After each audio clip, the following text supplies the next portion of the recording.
Here we are, ladies and gentlemen, Carolina Panther game day with the Atlanta Falcons. We're here with the Weddington Chase tailgate party.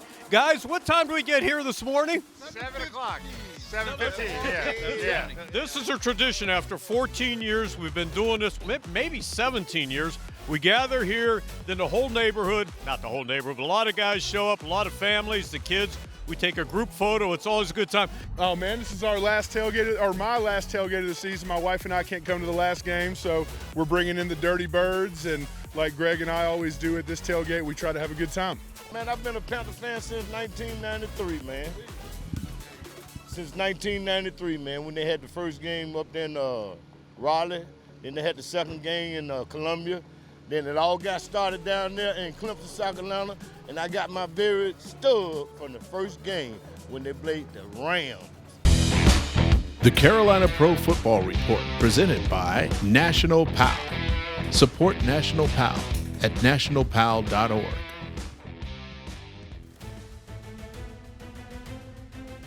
Hello, everybody, and welcome to the post-game edition of the Carolina Pro Football Report on ADSN, where the Carolina Panthers have just dropped to 5-8 after losing to the Atlanta Falcons 29-21. Colin, this game can be summed up in a story about turnovers. Yep, turnovers and penalties were the unfortunate culprits to what was yet another losing effort for this organization.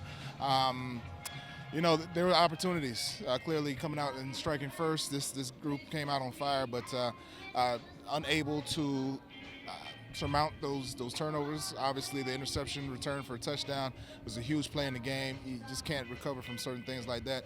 Very difficult in this league to recover from certain things like that. And then the penalties, a couple of them knocked them out of the red zone a couple times. And so, unfortunate in terms of how this thing ended up. But overall, fixable problems, I would say, within this organization, within this program. Now, playoff hopes all but dashed today. Where do they look to go to after this? Well, you still have to build a team. I mean, Matt Rule still has to figure out who is his core group of guys and who he's going to decide to build his team around. I mean, we already know about the injuries that are have already impacted this team in various ways. And so at this point, just figuring out who is going to be on your roster moving forward, obviously to finish out the season as well as going into spring and next season, because the offseason is right around the corner and these guys are ready to prepare for obviously what is going to be a long offseason. And clearly you got to deal with everything at the collegiate level and starting to get those guys on, as well as pros that you might have an eye on that you want to bring into the program. So these next couple of weeks are going to be great opportunities for the guys that are on the roster. They're still trying to fight for a roster spot for next season. And, you know, it's a great opportunity for this coaching staff to reevaluate what they've done throughout the season, what they've had success with, and, you know, what the strengths are to try and move forward and in a positive way. Well, it was pretty grim in the press room today after the game. Let's hear what they had to say. All right, obviously credit to Atlanta. Played well enough to win the game. Disappointed in having the loss. Again, like many other games, just kind of some self-inflicted wounds.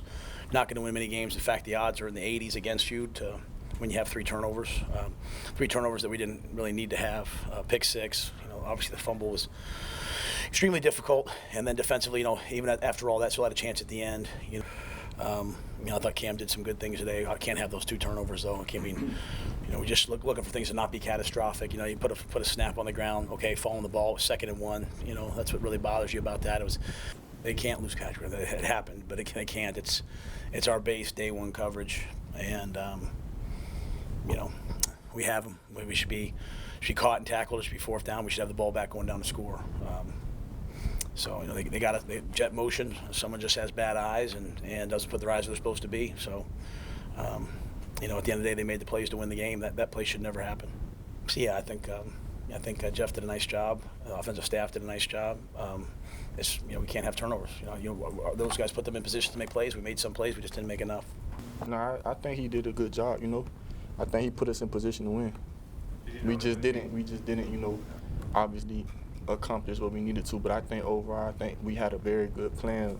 I feel like we were over prepared, you know, mentally, and we had a great game plan. I think he did a great job. Him, all the coaches collectively this week, you know, personally, I was like very prepared, like with the plays, understanding the coverage, the concepts, like more than I have been. The way we installed and the way we did things this week, I definitely, enjoyed it and think that it put us in position to, be the best we could be. We just gotta take care of some other things. The way we had our Saturday night meeting, the way we went over, know what to expect on certain downs, certain coverages, certain distances.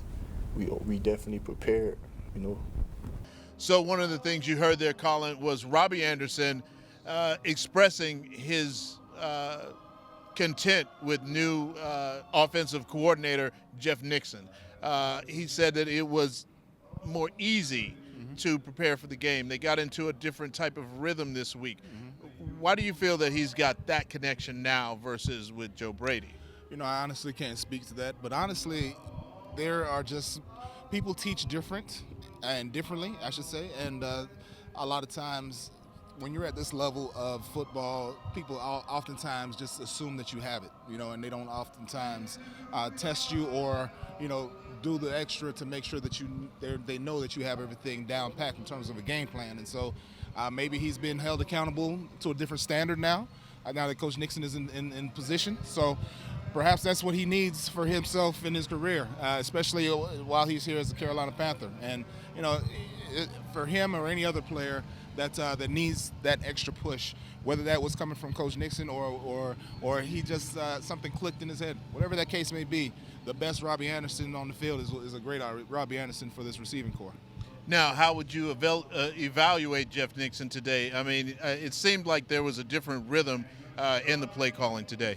Well, overall, I would say it was a good rhythm. I would say that besides the mistakes, the fixable things, this was a pretty clean football game where this team had an opportunity to win this game and definitely put some plays together. So I think he has a great ability.